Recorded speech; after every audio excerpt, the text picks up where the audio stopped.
सास का घूंघट। ये है देविका। देविका पढ़ी लिखी और मॉडर्न लड़की है, लेकिन उसकी शादी ऐसे परिवार में हुई है जो गांव में रहता है। भले ही ये 21वीं सदी है, लेकिन देविका की ससुराल वालों की सोच वो तो 18वीं सदी से आगे बढ़ी ही नहीं। आइए जानते हैं क्या होगा जब शहर की पढ़ी लिखी और मॉडर्न लड़की फंस जाएगी संकीर्ण मानसिकता वाले माहौल में। सागर, ये तुम्हारे गांव में सबने इतने लंबे लंबे घूंघट क्यों कर रखे हैं? और ये सब मुझे इतना घूर घूर कर क्यों देख रहे हैं? अरे यार, तुम भी घूंघट कर लो ना, इसीलिए तो देख रहे हैं सब तुम्हें। कम ऑन सागर, मैं घूंघट नहीं कर सकती। तुम्हें पता है ना मैं कौन हूँ। लेकिन देविका, मेरे पिताजी, चाचा जी, बड़े भैया और जीजा जी ने तुम्हें बिना घूंघट के देख लिया ना तो बहुत गुस्सा होंगे और न जाने कौन कौन से फरमान सुनाएंगे। घर चलो, देखा जाएगा जो होगा। सागर देविका से कई बार कहता है कि वो घूंघट कर ले, लेकिन देविका सागर की नहीं सुनती और अपने ससुराल के दरवाजे पर पहुंच जाती है। जब देविका वहां पहुंचती है तो देखती है कि उसकी सास बिमला, चाची सास कम्मो और जेठानी सुजाता ने लंबा सा घूंघट कर रखा था, पर उनकी ननद वीना ने घूंघट नहीं किया हुआ था। लेकिन हाँ, उसने सर पर सलीकी के साथ दुपट्टा जरूर ओढ़ा हुआ था। सागर अपनी पत्नी को सबसे मिलवा रहा होता है, तभी सागर के पिता जोगिंदर बोलते हैं, सागर, तूने बहू को इस घर के तौर तरीके नहीं समझा। हमारे घर की औरतें बिना घूंघट के किसी पर आए मर्द के सामने नहीं आती और तू इसे ऐसे ही ले आया। पिताजी, मैं समझा दूंगा। वो नई नई शहर से आई है ना, इसलिए उसे पता नहीं है। सागर की बात सुनकर उसके चाचा जी महेंद्र बोलते हैं, ये बात तो तुझे गांव में कदम रखते ही अपनी बीवी को समझानी चाहिए थी। हमारा गांव में बहुत नाम है। तेरी बीवी ऐसे गांव भर में घूमेगी तो क्या इज्जत रह जाएगी हमारी। ये बोलकर जोगिंदर और महेंद्र वहां से चले जाते हैं। शाम को घर की सारी औरतें खाने की तैयारी करती है। खाना तैयार हो जाता है, लेकिन घर की कोई भी औरत खाना नहीं खाती। बहुत रात हो जाती है, तब देविका कहती है, सासू माँ, खाना बने हुए तो देर हो गई, रात भी बहुत हो गई है, हम लोग खाना क्यों नहीं खा रहे हैं? अरे बहू, ये क्या बोल रही हो? हमारे यहाँ घर की औरतें तब तक खाना नहीं खाती जब तक घर के मर्द खाना ना खा ले। लेकिन इतनी देर हो गई, आप सबको भूख नहीं लग रही क्या? तभी देविका की जेठानी सुजाता कहती है, लग तो रही है, लेकिन यहाँ की यही रीत है, ये निभानी तो पड़ेगी ना। भाभी जी, ये रीत नहीं है, औरतों को प्रताड़ित करने का एक तरीका है। अगर इस घर के आदमी पूरी रात नहीं आए तो पूरी रात खाना नहीं खाओगी क्या? देविका ये बोलकर सीधा सागर के पास जाती है। सागर उसे समझाता है, देविका, यहाँ ऐसा ही होता है, तुम थोड़ा सब्र कर लो, पिताजी और चाचा जी आते ही होंगे, फिर हम सब खाना खाएंगे। सागर देविका को समझा ही रहा था, तभी देविका की ननद वीना आकर कहती है, सागर, खाना खाने आ जाओ, पिताजी और चाचा जी आ गए हैं। चलो देविका, तुम्हारा इंतजार खत्म हुआ। सागर खाने के लिए बैठ जाता है। जब सब खाना खाने बैठते हैं तो देविका भी बैठ जाती है। सागर धीरे से उसे कहता है, अरे देविका, ये क्या कर रही हो? तुम इस तरह हमारे साथ खाना नहीं खा सकती।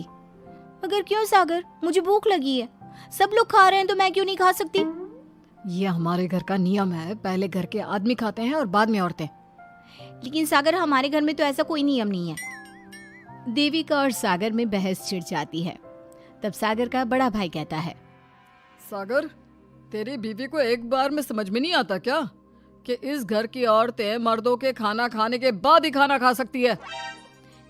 भैया, मैं देविका को यही समझा रहा था। मुझे तो लग रहा है कि इसके दिमाग में कोई बात ही नहीं बैठती एक बार में।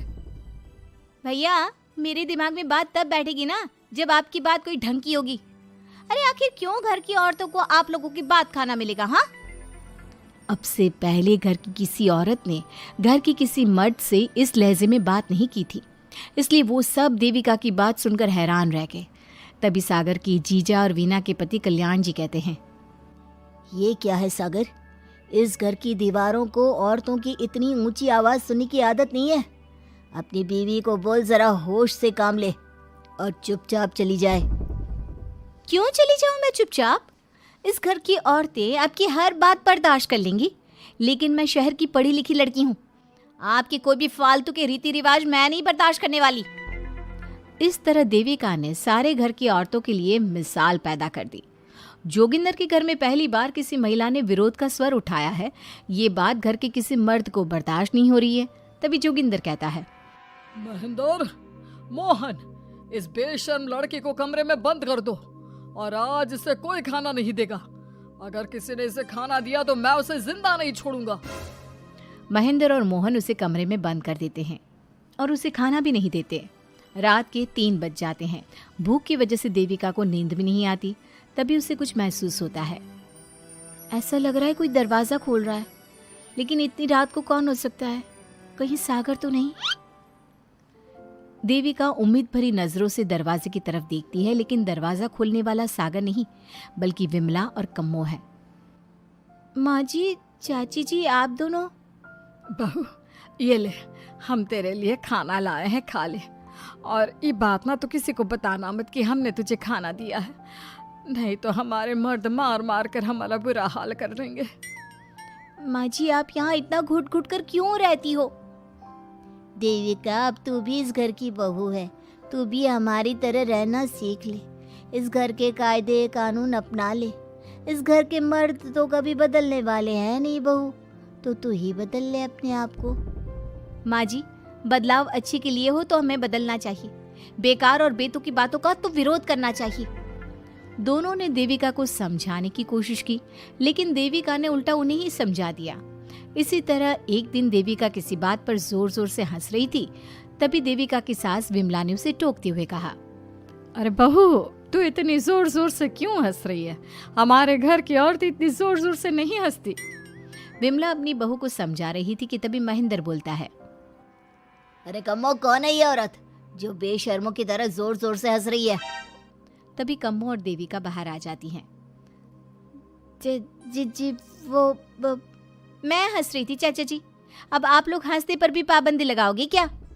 तुम जैसी बदतमीज लड़कियों से मैं बात नहीं करना चाहता, लेकिन कान खोलकर सुन लो, इस घर की औरतें इतना जोर जोर से नहीं हंसती।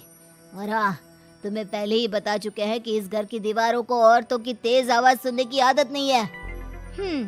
इस घर की दीवारों को आदमियों की ऊंची आवाज सुनने की आदत है, लेकिन औरतों की नहीं। चाचा जी, आपके घर की दीवारें तो बहुत दोगली है। हर पाबंदी औरतों के लिए क्यों चाचा जी? औरतें ये नहीं कर सकती, औरतें वो नहीं कर सकती। औरतें सांस ले सकती है या उस पर भी पाबंदी है? चुप हो जाना बहू, मत बोल और घूंघट कर ले। ये तेरे चाचा ससुर है, थोड़ा तो लिहाज कर।